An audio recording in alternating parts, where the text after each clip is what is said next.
Hello, everybody. We just saw The Huntsman, Winter's War, and this movie has people in it and a director. I'm going to let Eric take that.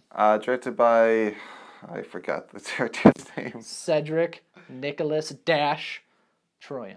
Okay, well I know he was a second unit director on on Snow White and the Huntsman, the first one, movie I didn't see, and Maleficent, which I ended up hating the more and more I thought about it. So, starring Chris Hemsworth, Charlize Theron, Emily Blunt, and Jessica Chastain. This is the prequel to the Snow White and the Huntsman, the one with Kristen Stewart, the one that most people hate, but not this guy. Made $400 million. I half enjoyed it.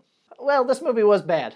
Just right off the bat, it was bad. It was really boring. That's the problem. When you go see a movie like this, it doesn't have to be awesome. It just needs to be a little bit of fun.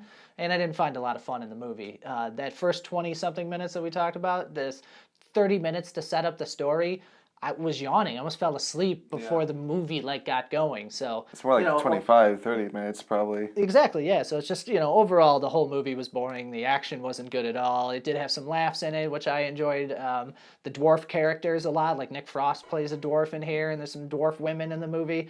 They were charming. The relationship between Helmsworth and Chastain, they had a decent amount of chemistry. It just, you're dragged down by such a horrible movie. But, what do you think of their chemistry? Not good?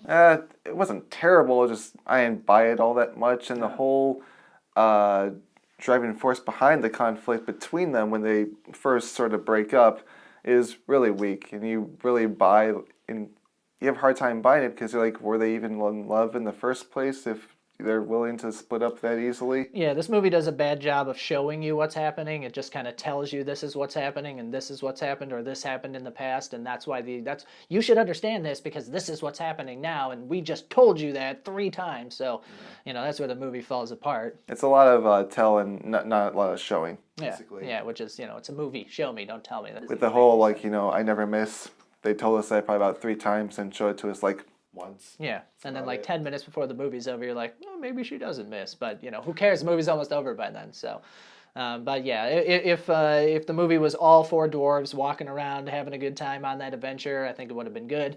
Good for 20 minutes. Good for a short, not a feature-length film. I think film, yeah. if you do that, I think you have another case of the Minions and Despicable Me type of thing. Yeah. So, but, as far as, the technical stuff goes, the movie looks pretty good. The stuff is well directed, you get really bad performances, but that's not 100% the director's fault. I mean, that's the plot of the movie, and the script was just nonsense. There are some cool visuals with the whole snow and everything like that. Yeah, I'm a fan of winter weather and that type of scenery, and the fight scenes and the action was well choreographed, it's all well shot. The director comes from a visual effects background, so it does show, but his inexperience with solo directing is pretty much shows in this. Yeah, but, and Emily Blunt, love everything she's ever done, but this is this is the phone-in from outer space thing.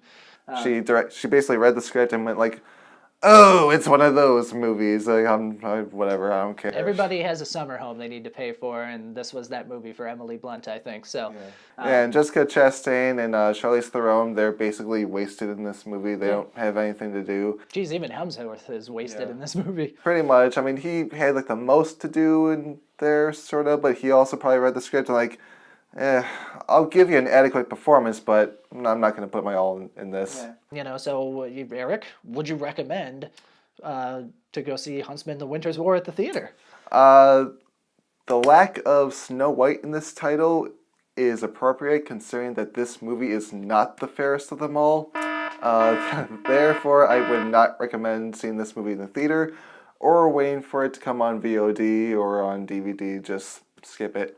That was pretty damn clever. I don't have anything that clever to say, but I can say, yeah, don't go see this movie in the theater. If you want to go see this on video on demand, or you rent it one night from a Redbox, or if you find the 2 blockbusters that are left in the country, go for it. But other than that, I wouldn't waste your money at the theater for this movie. Just one day it'll be on cable, and you'll turn it on, and you'll watch it and go, glad I didn't pay for that. I saw a movie. So, but yeah, that's our review of Huntsman, The Huntsman.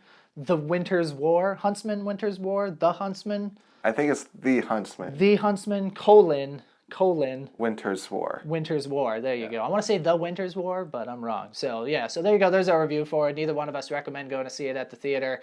And that's pretty much it. Any last second thoughts you have to say? Don't waste your money on it. Excellent. All right, everybody. Well, thank you for watching. Remember to do all the stuff that we say at the end of every video that nobody seems to pay attention to, the Twitter and the comments and the like and all that stuff. That would be great. Thank you guys for watching. See you later.